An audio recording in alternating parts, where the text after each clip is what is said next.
Hello students, लास्टच्या लेक्चरमध्ये आपण ionic equilibrium ह्या चॅप्टरला सुरुवात केलेली आहे. त्यामध्ये इलेक्ट्रोलाइट म्हणजे काय, नॉन इलेक्ट्रोलाइट म्हणजे काय, इलेक्ट्रोलाइटचे types, strong electrolyte, weak electrolyte कशाला म्हणतात हे बघितलेलं आहे. आणि 3 सायंटिस्टच्या 3 थेरीज ॲसिड बेसच्या त्याही पाहिलेल्या आहेत.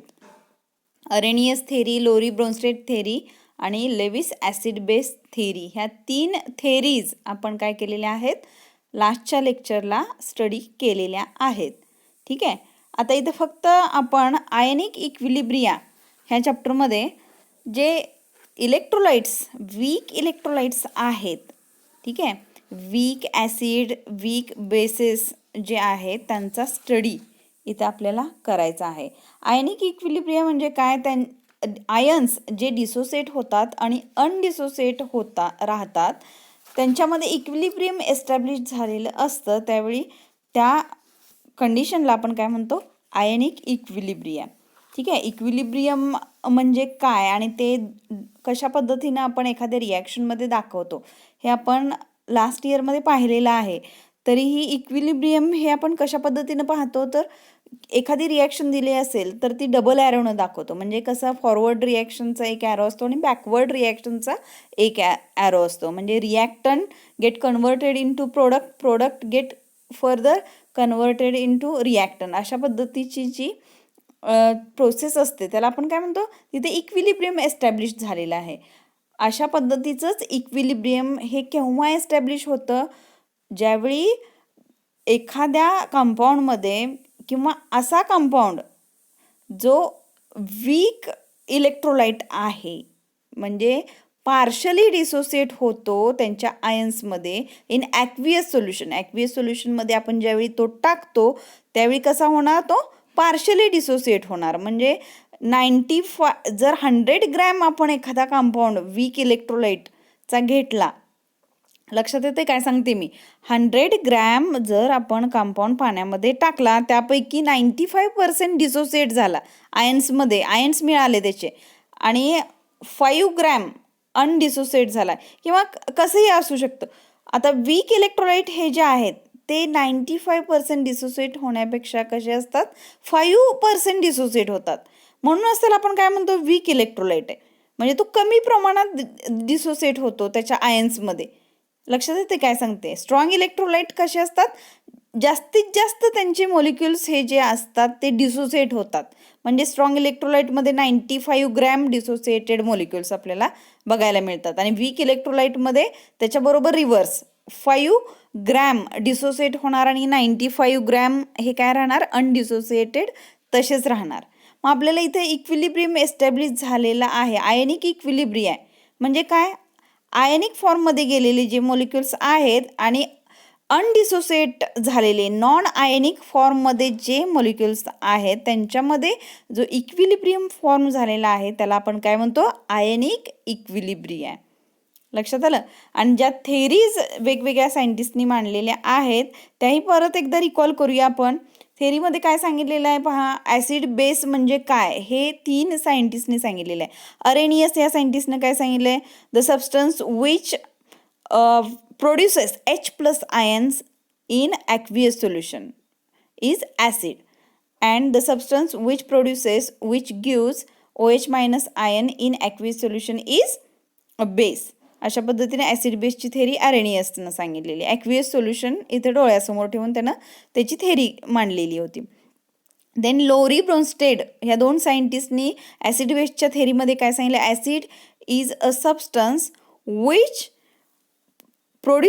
which donate H plus ion to other substance. दुसऱ्या एखाद्या सबस्टन्सला तो H plus ion देतो.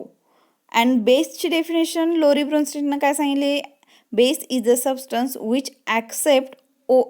which accept H plus ion from other substance. दुसऱ्या सबस्टन्सकडून H plus ion काय करतो, ॲक्सेप्ट करतो. त्याला आपण काय म्हणायचं आहे, बेस म्हणायचं आहे. ठीक आहे. H प्लस आयन म्हणजेच काय, प्रोटॉन. लक्षात येते. देन थर्ड आपण काय पाहिलं, लेविस ॲसिड बेस थेरी.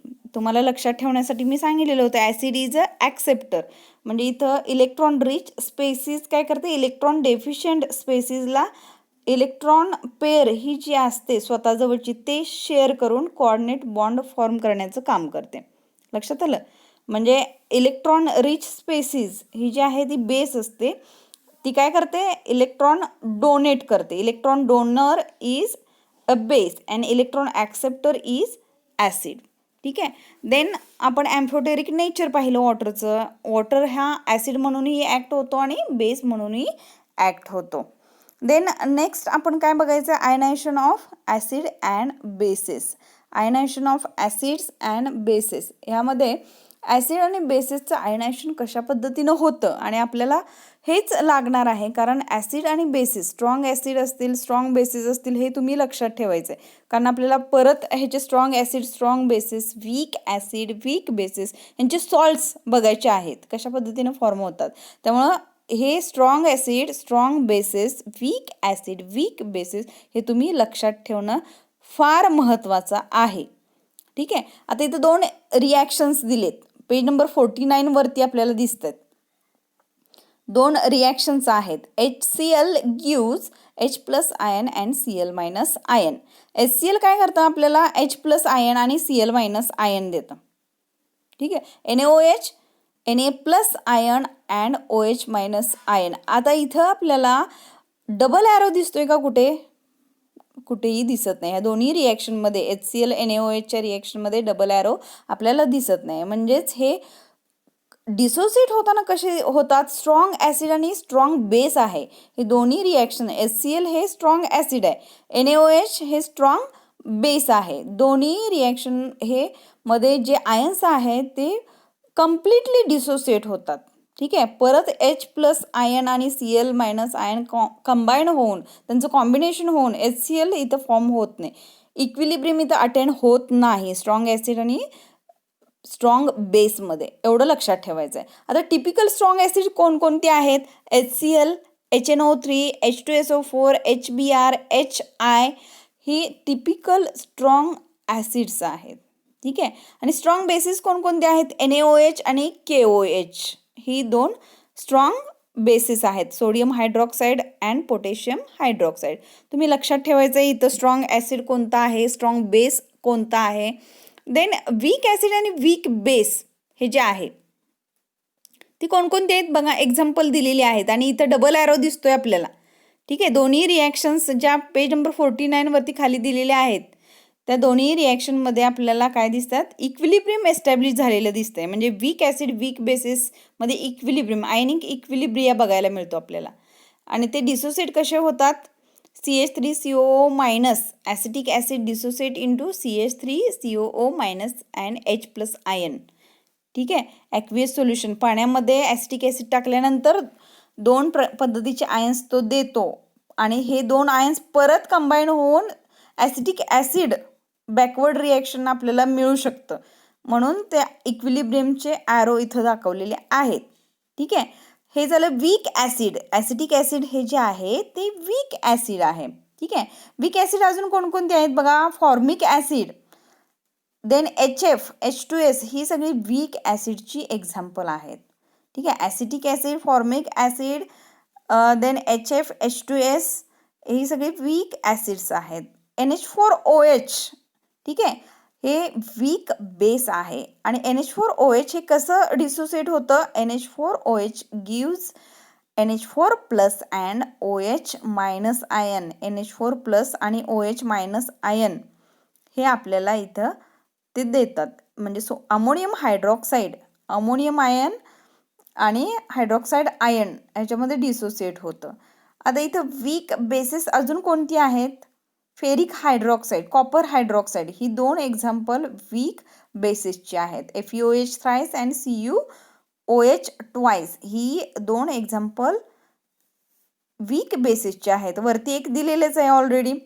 ठीक आहे. NH4OH, FeOH thrice, CuOH twice ही वीक बेसिस आहेत, पार्शली डिसोसिएट होतात.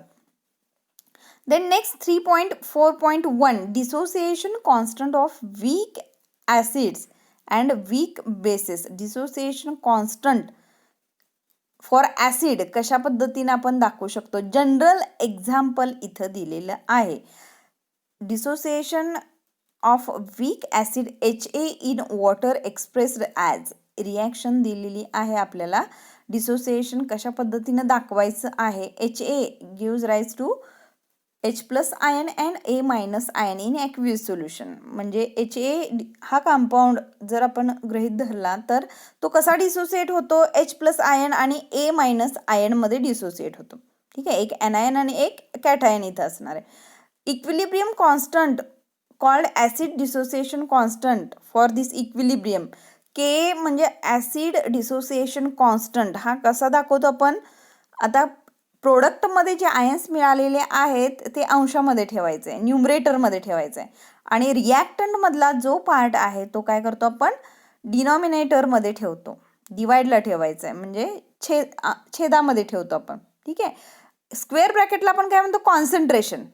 Concentration of H plus ion into concentration of A minus ion upon concentration of HA.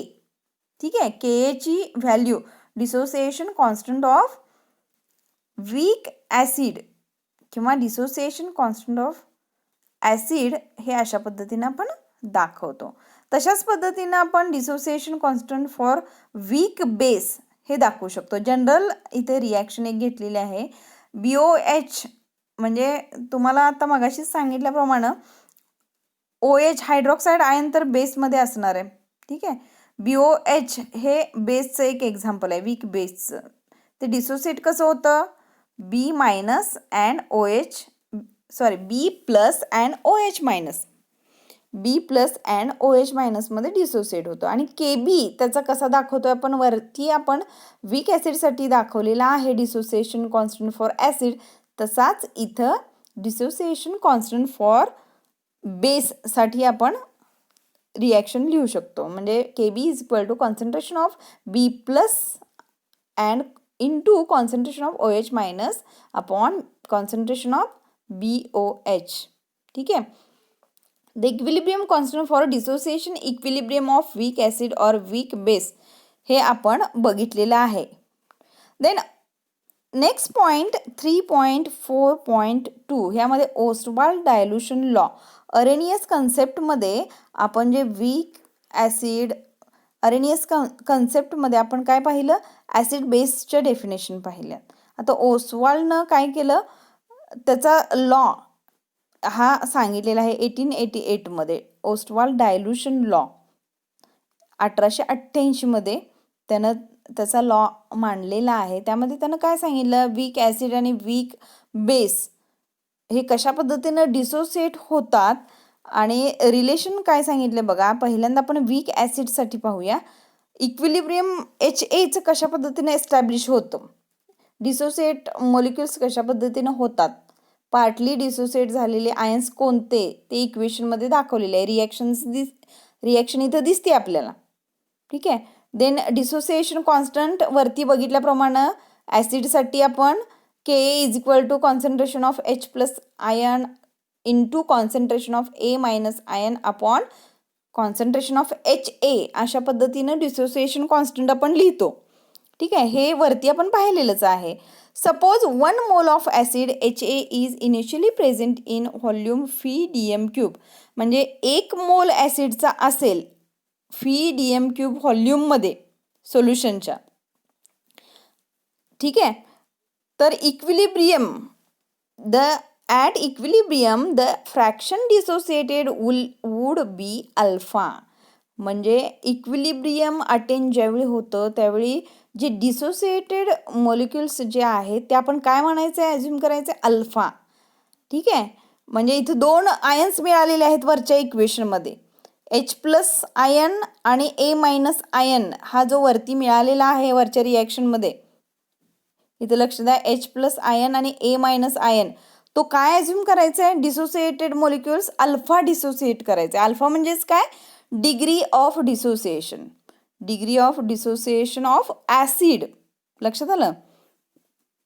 The fraction of an acid that remains undissociated would be 1 minus alpha undissociate राहिलेले म्हणजे dissociate न झालेले जे acid आहे ते आपण काय म्हणायचं आहे 1 मायनस अल्फा.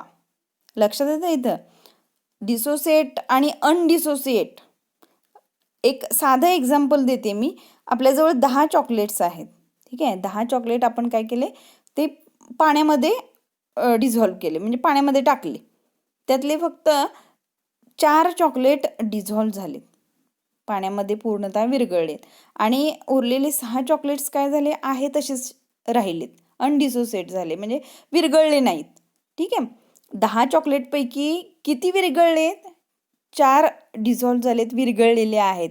ते अल्फा ॲझ्युम करायचं.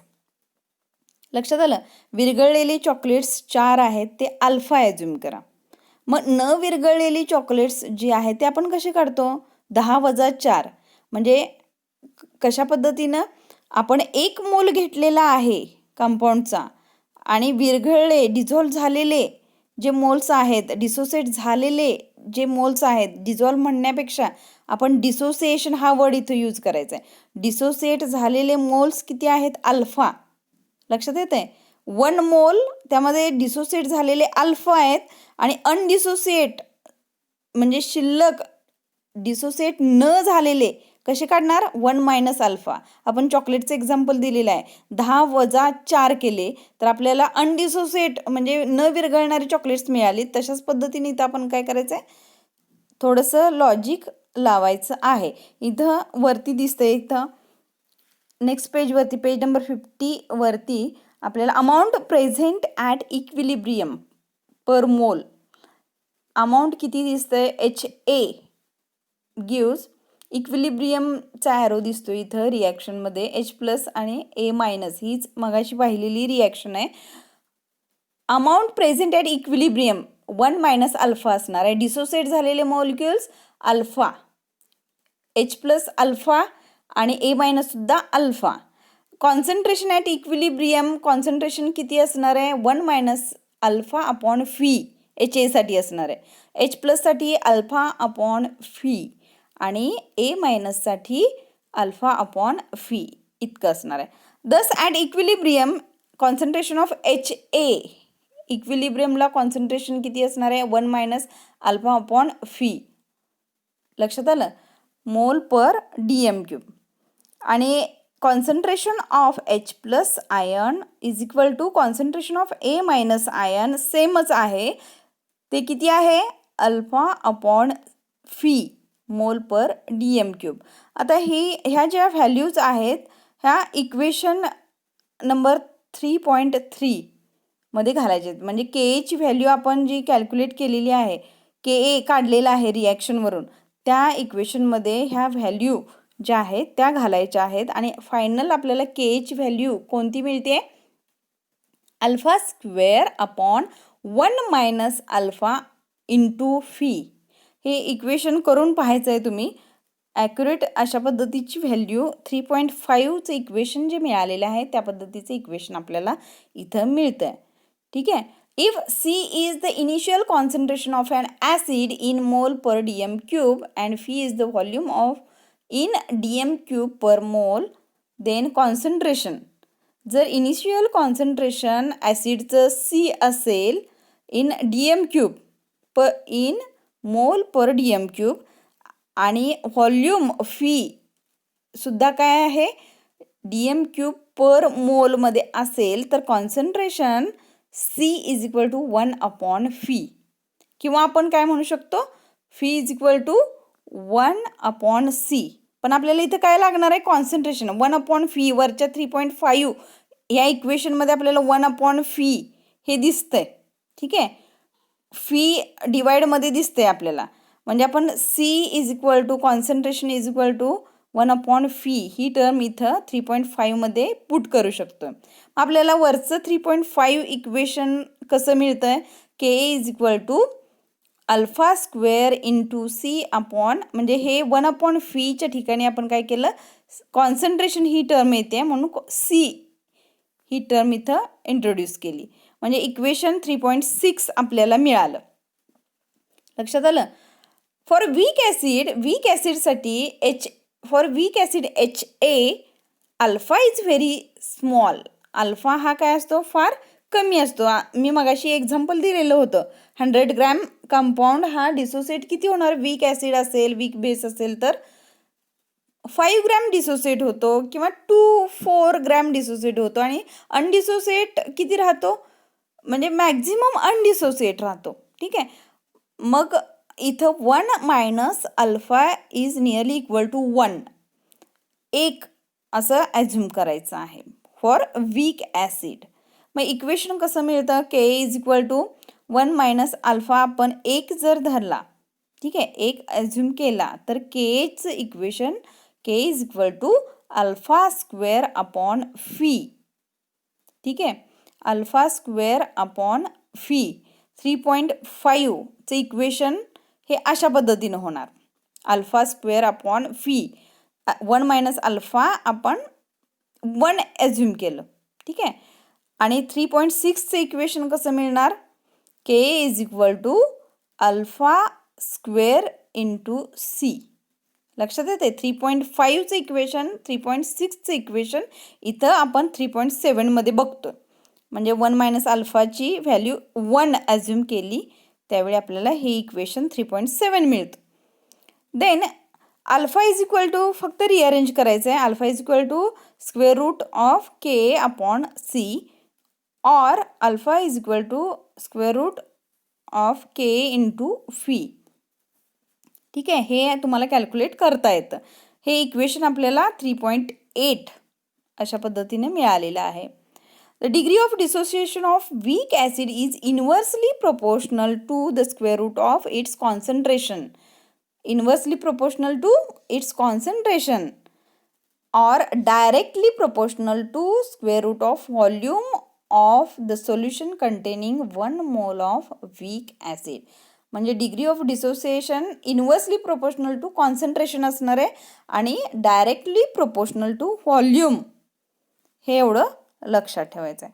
देन वीक बेससाठी ओस्टवाल्ड डायल्युशन लॉ कसा आहे, वीक बेससाठी इक्वेशन हे कोणतं घेतलेलं आहे बघा. 1 mole of weak base BOH हा कंपाऊंड डिझॉल्व केला फी DM³ ऑफ सोल्युशनमध्ये, फी लिटर्स ऑफ सोल्युशनमध्ये, तर आपल्याला B+ आणि OH- आयन मिळतात.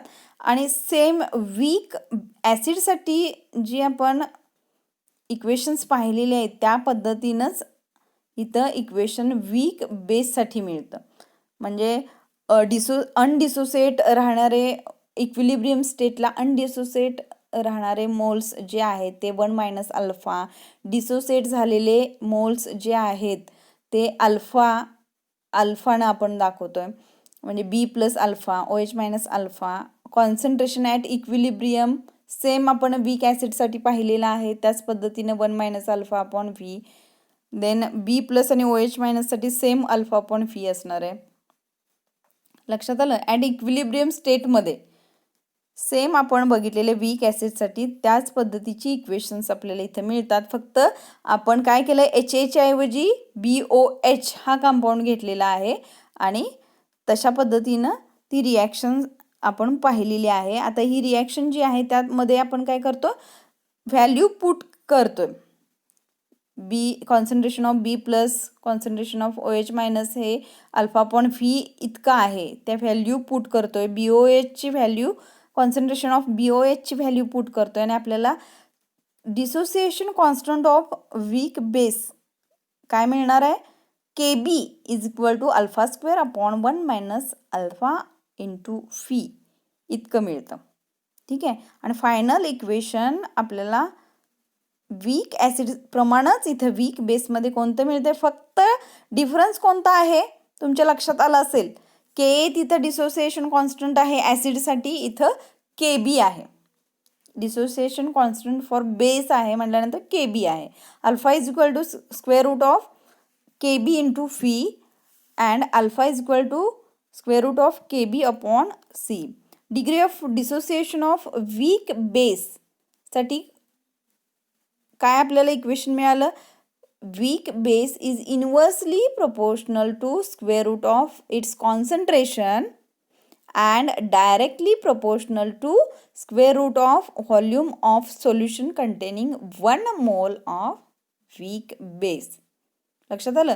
हे फॉर्म्युले जे आता आपल्याला मिळालेले आहेत, ठीक आहे, 3.11 देन 3.8 हे जे फॉर्म्युले आहेत ते काय करायचे आहेत, तुम्ही लक्षात ठेवायचे आहेत, सराव करायचा आहे. नेक्स्ट लेक्चरला आपण काय करूया, न्यूमरिकलचा पार्ट ह्यामधला पाहायचा आहे.